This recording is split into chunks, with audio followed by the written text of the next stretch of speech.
2 years of argument had gone into the planning of this morning's commemoration.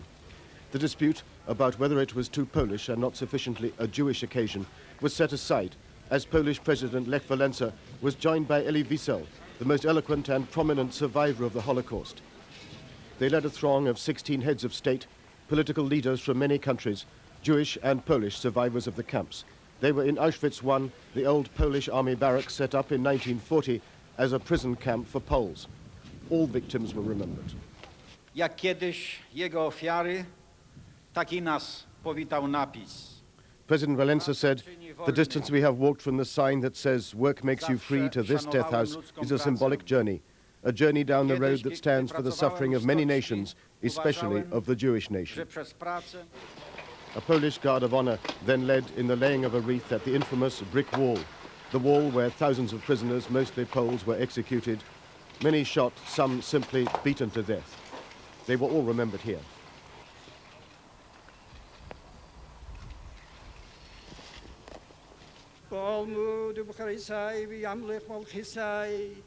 The Jewish nature of the occasion was reflected at the second ceremony, where the chief rabbi of Poland's now small Jewish community led the prayers with a Kaddish, the Jewish prayer of remembrance.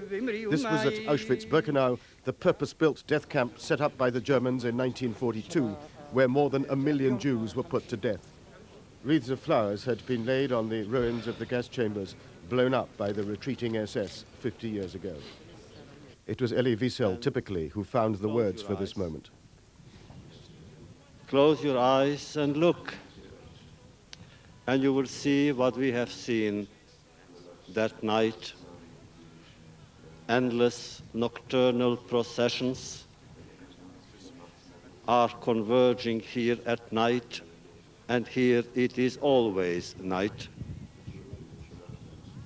Close your eyes and you will see that here heaven and earth are on fire. Close your eyes, my friends, and listen. Listen to the silent screams of terrified mothers. Listen to the prayers of anguished old men and women. Listen to the tears of children, Jewish children, a beautiful little girl among them with golden hair, whose vulnerable tenderness never left me.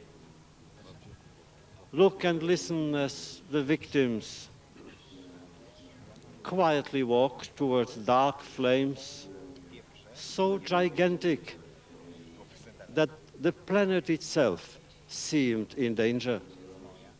And of the children here, Elie Wiesel said, "I don't want my past to become their future."